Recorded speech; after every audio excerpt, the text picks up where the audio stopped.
Hello everyone, my name is Shivangi Singh and welcome back to my YouTube channel that is AIM with Shivangi। और आज हम सीखने वाले हैं cell the fundamental unit of life को सिर्फ और सिर्फ 15 मिनट्स में। हम करेंगे क्विक रिवीजन और सारे के सारे इंपॉर्टेंट पॉइंट्स कवर इसी एक वीडियो में। अगर आपने ये वीडियो देख लिया है तो आपके 70 मार्क्स तो कहीं नहीं गए हैं। This is my guarantee. Now let's start. सबसे पहले तो डेफिनेशन देखते हैं सेल की क्या होती है। Cell is the structural and functional unit of life, और इसको फंडामेंटल यूनिट ऑफ लाइफ भी बोलते हैं। क्यों? क्योंकि ये हमारी बेसिक यूनिट है जिससे एक ह्यूमन की बॉडी बनी होती है।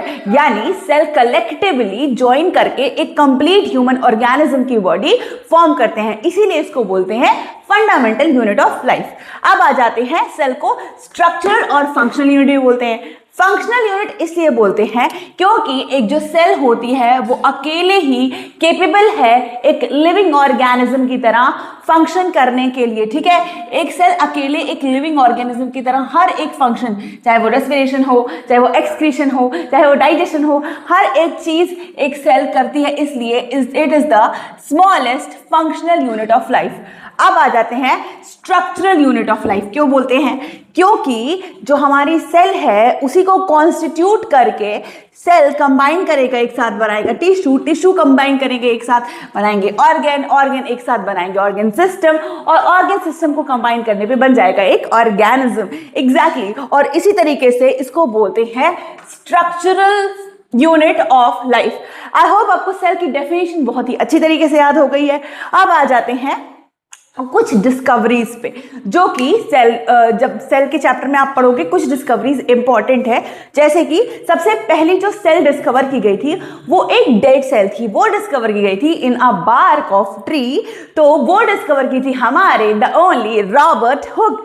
1665 में उन्होंने ये डिस्कवरी की थी। तो अगर आपसे कोई पूछे कि पहली सेल जो डिस्कवर हुई थी वो क्या थी, वो थी बार्क ऑफ ट्री की एक सेल, जिसको हम लोग कॉर्क की सेल भी बोलते हैं, और उसी से ये डिस्कवरी बाहर निकल के आई है। ये पहली डेड सेल थी, right.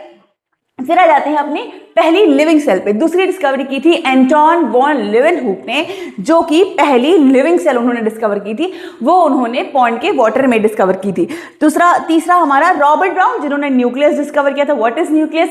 Nucleus is the brain of the cell. Perkins ने क्या डिस्कवर किया था? Protoplasm. These are some of the important चीजें। आगे बढ़ जाते हैं। अब हम लोग समझते हैं सेल थ्योरी क्या है। अब हम लोग समझते हैं cell theory. Cell theory basically 3 लोगों ने मिलकर दी थी। पहले थे मेथेशेल्डेन, दूसरे थे थियोडोर श्वान, तीसरे थे रुडोल्फ वर्चो। पहले मेथेशेल्डेन, जो कि एक बॉटनिस्ट थे, उन्होंने बोला कि all the plants are made up of animal cells. फिर दूसरे आते हैं थियोडोर श्वान, जो कि एक जूलॉजिस्ट थे, उन्होंने बोला all the animals are made up of cell. इससे दोनों का कलेक्टिव स्टेटमेंट निकल के आता है कि all living organisms are made of cells. ठीक है, समझ में आया? एक कलेक्टिव स्टेटमेंट। फिर आते हैं एक और साइंटिस्ट जिनका नाम था रुडोल्फ वर्चो, और उन्होंने अपनी एडिशनल इंफॉर्मेशन देते हुए कहा ओमनिस सेलुला ई सेलुला। इसका क्या मतलब होता है? इसका मतलब होता है कि all cells originate from a pre existing cell. यानी कि एक सेल है, for example this is the cell, इससे कोई पूछे कि तुम कहां से ओरिजिनेट हुए, तो ये बोलेगी कि मैं एक प्री एग्जिस्टिंग सेल से ओरिजिनेट हुई हूं। वो डिवाइड की और फर्दर उसने 2 सेल्स बनाई। अब ये फर्दर ऐसे ही डिवाइड करेगी और 2 सेल्स बनाएगी, और ये ऐसे ही डिवाइड करेगी 2 सेल्स बनाएगी। समझ में आ रहा है? This is basically cell theory. Start करते हैं स्ट्रक्चर ऑफ सेल समझने से। सबसे पहले तो हम लोग समझते हैं कि ये, अच्छा एक चीज, ये जो स्ट्रक्चर ऑफ सेल है ये कोई पर्टिकुलरली प्लांट का एनिमल सेल नहीं है, बस ये एक रफ डायग्राम है ताकि आपको समझाया जा सके क्या क्या चीजें कहाँ कहाँ लोकेटेड होती हैं और क्या क्या उनके फंक्शंस होते हैं। सबसे पहले वी हैव दिस न्यूक्लियस, जिसको बोलते हैं ब्रेन ऑफ सेल। ठीक है, it is a double membrane structure,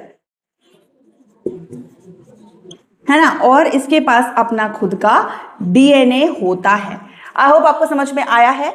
किसी के पास हमारे क्रोमोसोम्स होते हैं जो कि इनहेरिट होते हैं नेक्स्ट जनरेशन में। फिर आ जाते हैं this is chloroplast. Chloroplast is basically site of photosynthesis. यहीं पे होती है फोटोसिंथेसिस और फूड प्रोड्यूस होता है, ये प्लांट्स में होता है, right, obviously chloroplast. Okay, spelling थोड़ी सी गलत कर दी मैंने, ठीक है। अब एक चीज और, ये भी होता है, इसके पास भी खुद का डीएनए होता है और ये भी डबल मेम्ब्रेनस स्ट्रक्चर होता है। फिर आ जाते हैं हम लोग, समझते हैं what is this. This is mitochondria. This is known as power house of cell,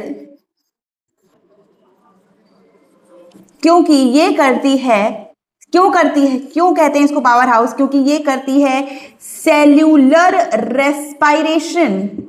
respiration यानी सांस लेना, सेल जो एक्सचेंज ऑफ एयर उसको बोलते हैं रेस्पायरेशन। सेलुलर रेस्पिरेशन करती है जिसकी वजह से बनता है एटीपी, जिसको बोलते हैं एनर्जी करेंसी ऑफ सेल, ठीक है। आगे बढ़ जाते हैं, फिर आ जाता है हमारा नेक्स्ट, जो कि है, ये भी हमारा जो स्ट्रक्चर है ये भी डबल मेम्ब्रेनस स्ट्रक्चर होता है और इसके पास भी खुद का डीएनए होता है। ये तीनों चीज समझ में आ गई हो तो अब देखते हैं, दिस इज लाइजोसोम। जो लाइजोसोम होता है इसको बोलते हैं स्यूसाइडल बैग्स, क्योंकि इनके पास होते हैं डाइजेस्टिव एंजाइम्स, है ना। जो डाइजेस्टिव एंजाइम्स होते हैं इनके पास, ये अगर कोई भी फॉरेन मटेरियल सेल में एंटर करता है या फिर ऐसा कोई चीज सेल में एंटर कर जाए जो सेल को नुकसान पहुंचा सकती है, ये उसके ऊपर अपने डाइजेस्टिव एंजाइम छोड़ देंगे और वो डाइजेस्ट हो जाएगी, फिनिश हो जाएगी। This is vacuole. ये वैक्यूल जो होता है, ये वैक्यूल जो होता है इसमें स्टोरेज होती है बेसिकली क्या क्या, वाटर, न्यूट्रिएंट्स, ठीक है। अब ये जो होता है वैक्यूल्स, प्लांट सेल में थोड़ा बड़ा होता है और एनिमल सेल में छोटा होता है, तो मैंने छोटा सा डिनोट किया ताकि, है ना। अब क्यों बड़ा होता है, क्योंकि वैक्यूल्स जो है वो उसकी वजह से जो स्ट्रक्चरल रिजिडिटी होती है प्लांट्स को वो मिलती है। This is chloroplast and this is mitochondria. Okay fine, this is RER। Basically हमारे जो एंडोप्लाज्मिक रेटिकुलम है, यानी कि साइट ऑफ सिंथेसिस है, यहाँ पे synthesis of proteins and lipids होता है। ये दो टाइप का होता है, SER and RER, smooth endoplasmic reticulum and rough endoplasmic reticulum. तो ये वाला जो है ये रफ एंडोप्लाज्मिक रेटिकुलम है, क्योंकि आपको दिख रहा होगा यहाँ पे प्रेजेंट है राइबोसोम्स, ठीक है। और राइबोसोम्स की वजह से इसकी सरफेस जो होती है रफ हो जाती है और ये जो होता है राइबोसोम, ये करता है सिंथेसिस ऑफ प्रोटीन्स। अब आपको समझ में आया, प्रोटीन्स की सिंथेसिस करता है। फिर ये है हमारा SER, इसको बोलते हैं smooth endoplasmic reticulum, no ribosome, ठीक है। इसके पास राइबोसोम्स नहीं होते हैं और ये करता है सिंथेसिस ऑफ लिपिड्स। लिपिड्स यहां पे सिंथेसाइज होंगे। दोनों एंडोप्लाज्मिक रेटिकुलम ने मिल करके लिपिड्स और प्रोटीन को सिंथेसाइज कर दिया है। अब इनको पैकिंग, इनकी बेसिकली जैसे प्रोडक्शन होता है फैक्ट्रीज में, वैसे ये प्रोड्यूस करते हैं। फिर इसके बाद पैकिंग होती है मटेरियल की, यहां पे भी पैकिंग होती है और वो पैकिंग होती है through this Golgi bodies, Golgi complex कह सकते हो आप। ये करते हैं पैकेजिंग,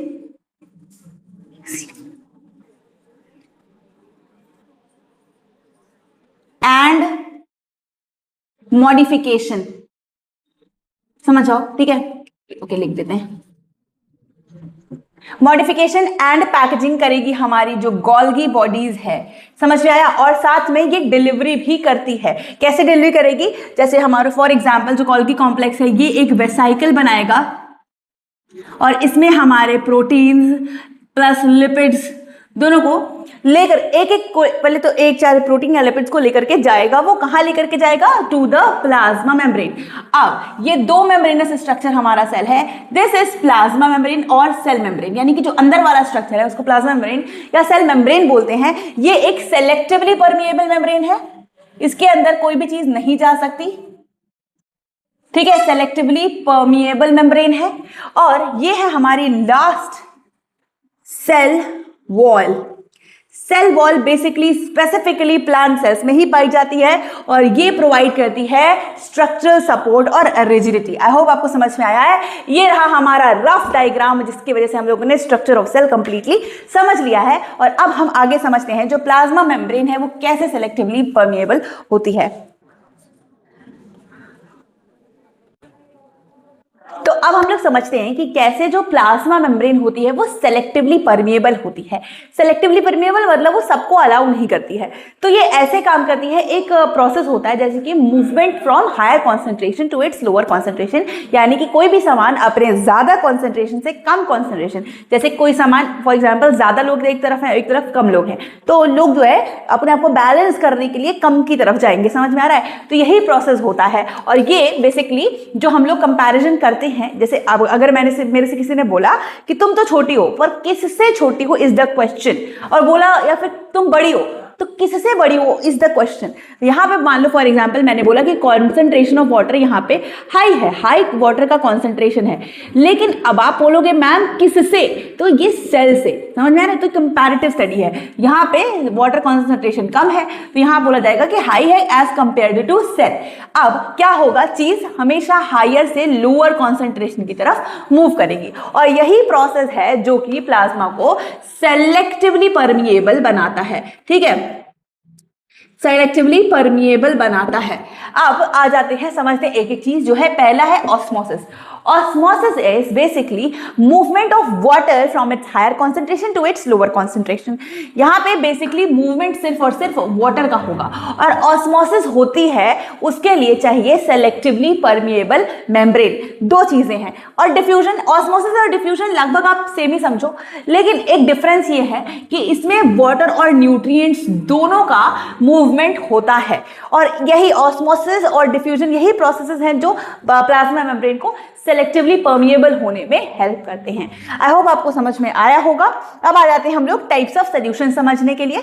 टाइप्स ऑफ सोल्यूशन देखो, सबसे पहले कि ये एक बीकर है जिसमें हमने एक सेल डाल रखी है। आप किशमिश समझ लो, किशमिश भी एक सेल का ही काम करेगी। अब ये जो किशमिश है ये इसमें जो शुगर कंटेंट है ज्यादा है और ये प्योर वाटर है, तो प्योर वाटर हमेशा भैया प्योर वाटर में वाटर की कॉन्सेंट्रेशन तो ज्यादा ही होगी। किससे ज्यादा है? सेल से ज्यादा है, तो यहाँ पे वाटर की कॉन्सेंट्रेशन ज्यादा है ना, जिसकी वजह से जो वाटर है कैसे ज्यादा से कम की तरफ मूव करेगा, है ना। और ऐसे सॉल्यूशंस को बोलते हैं हाइपोटोनिक सॉल्यूशंस। ठीक है, हाइपोटोनिक यानी हाइपो से याद रखो, यानी कि सेल जो है हमारी swells, cell swells in this case. समझ में आया? This is a hypotonic solution जिसमें कॉन्सेंट्रेशन ऑफ वाटर ज्यादा है सॉल्यूशन में। ठीक है, अब जो हाइपोटोनिक सॉल्यूशन है उसमें क्या होगा, सेल हमारी फूल जाएगी। अब इस पे आ जाते हैं, कॉन्सेंट्रेशन ऑफ शुगर इसमें ज्यादा है। अब शुगर का कॉन्सेंट्रेशन अगर ज्यादा है यानी कॉन्सेंट्रेटेड सॉल्यूशन है तो ऑटोमेटिकली इसमें कंपैरेटिवली इसमें शुगर का कंटेंट कम हो जाएगा और वाटर का कंटेंट ज्यादा हो जाएगा। तो यहाँ पे वाटर की कॉन्सेंट्रेशन ज्यादा हो गई। अब पानी की कॉन्सेंट्रेशन ज्यादा है, जहां से है वहां से कम की तरफ मूव करेगा यानी पानी बाहर निकल जाएगा। और ऐसे टाइप के सॉल्यूशंस को बोलते हैं हाइपरटोनिक सॉल्यूशंस। और ये वाला जो सॉल्यूशन है इसकी वजह से जो हमारी सेल है विल श्रिंक। समझ में आया? अब आ जाते हैं हम लोग लास्ट टाइप ऑफ इसमें। ठीक है, तो ये एक टाइप ऑफ सॉल्यूशन है जिसमें सेल की कॉन्सेंट्रेशन, मतलब सेल जो है वो भी कॉन्सेंट्रेटेड सेल है और जो सॉल्यूशन है वो भी कॉन्सेंट्रेटेड सॉल्यूशन है।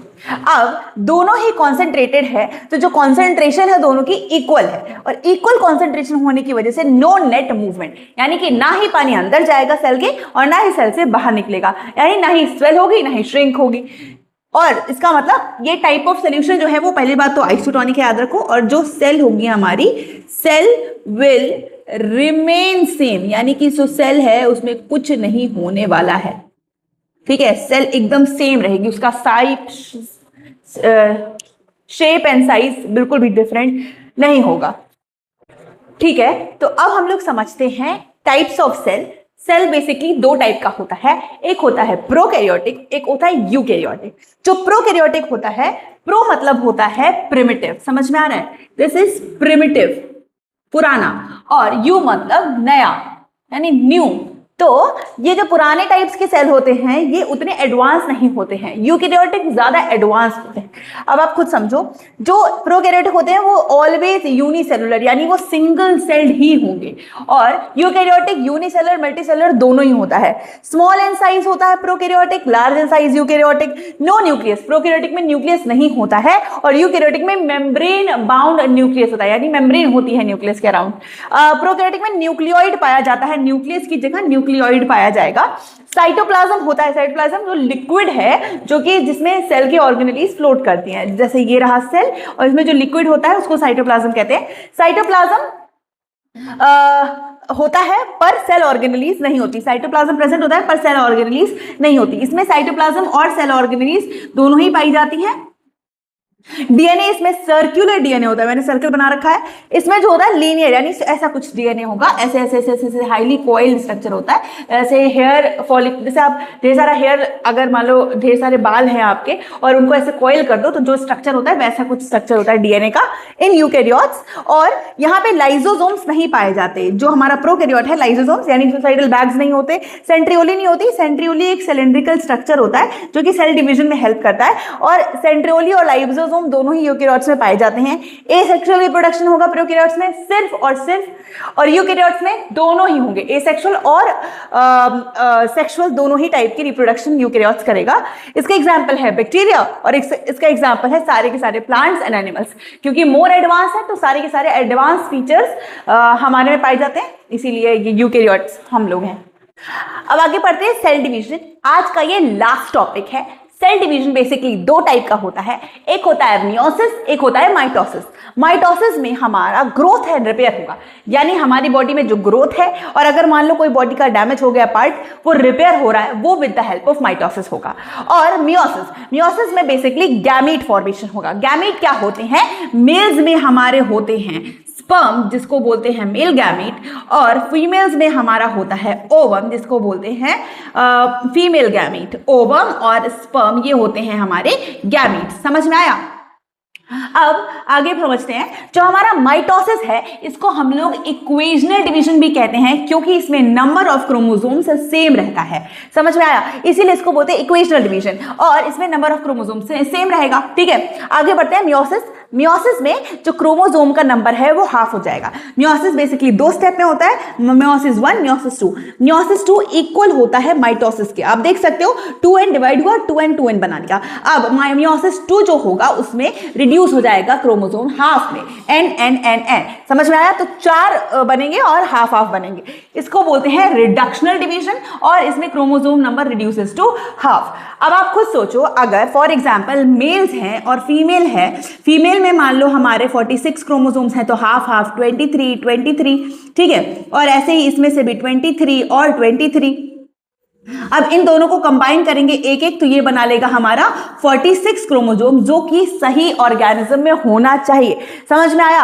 अब 46 क्रोमोसोम वाला तो एग्जिस्ट करेगा, लेकिन अगर हाफ नहीं होगा तो क्रोमोसोम नंबर बहुत ज्यादा हो जाएंगे कंबाइन करने पे, और ऐसा बेबी फॉर्म ही नहीं हो पाएगा, वो एग्जिस्ट ही नहीं करेगा। समझ में आया? या तो उसमें कोई डिफॉर्मिटी हो जाएगी या तो वो उसकी डेथ हो जाएगी। ठीक है, आई होप आपको ये वीडियो समझ में आया होगा। अगर आपको समझ में आया होगा तो लाइक करिए। तब तक के लिए हैव अ गुड